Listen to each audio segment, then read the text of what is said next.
सात संगत जी, प्यार से कहना धन्य गाय जी। आज यहाँ दिल्ली में सभी ने सत्संग में देश विदेश और देश के अनेक राज्यों से महापुरुषों को श्रवण किया। वो चाहे एक माध्यम जो भी रहा, भाषा जैसे भी रही, संदेश इस निराकार का भक्ति में जीवन को जीने का रहा।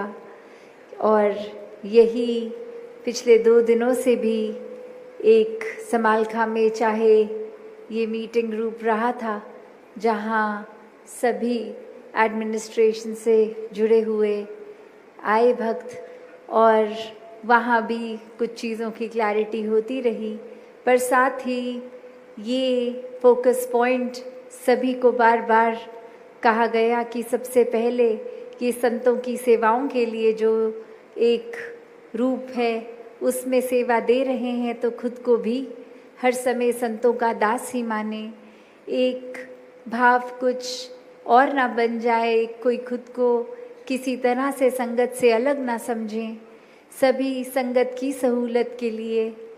तो बात वही कि भक्तों को हमेशा से युगों युगों से एक अपने प्रियतम इस निराकार के प्रति ही प्यार रहता है, और यही एक मन जुड़ा रहे उसी के लिए ये सत्संग का भी आयोजन, एक सेवा भाव भी, मन से सुमिरन भी, और सत्संग आके भी फिर संतों की वाणी कि ये क्या संदेश मिल रहा है उस पे गौर करके ये जीवन कैसा सही दिशा में रहते हुए एक संवरता चला जाता है।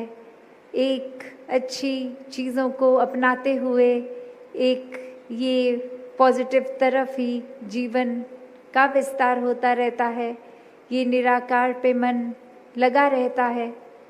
तो बात वही कि सत्संग आना सिर्फ यही बात नहीं कि आए और सुना चले गए। बात है कि ये मन हमारा उस समय कहाँ है। हम बैठे तो हुए हैं, पर क्या वाकई ही एक संतमती, एक संतों के साथ जुड़ रहे हैं, या वही अपने रोज़मर्रा की ज़िंदगी या कोई ख्यालों में खोए हैं, कोई विचार और ही दिमाग में चल रहे हैं।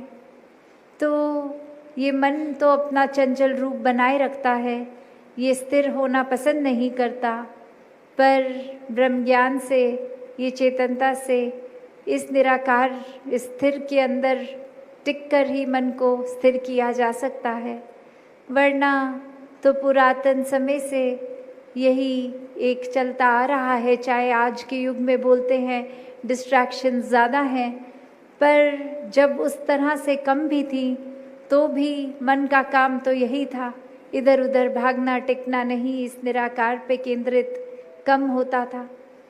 तो उस लिहाज में तो कुछ अलग नहीं हो रहा।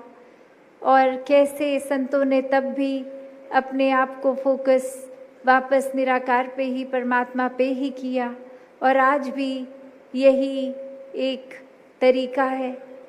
और अभी भी वही संदेश जो युगों युगों से हम सुन रहे हैं कि जीवन को ठीक तरह जीना है तो वाकई ही जीते जी स्वर्ग प्राप्त किया जाए, जीते जी ब्रह्मलीन हुआ जाए। और ये सिर्फ और सिर्फ परमात्मा की प्राप्ति इस ब्रह्म ज्ञान से ही हो सकता है।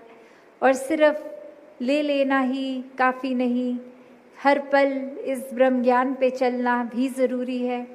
वरना तो लिया ना लिया एक बात है। तो हर समय जिन्होंने इस परमात्मा को मन में बसाया, बाकी ही वो भक्तों में उनकी गिनती होती है।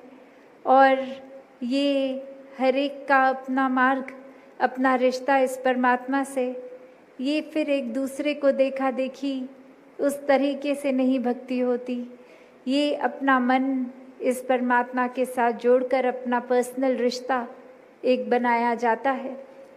और आसपास फिर दिखने वाले भी बहुत होते हैं, कोई किसी वजह से आया हो सत्संग। अक्सर हम उस नियत से यही देखते हैं कि हम सत्संग भक्ति करने आए हैं, निराकार से जुड़ने आए हैं, पर किसी और का उद्देश्य कुछ और हो सकता है।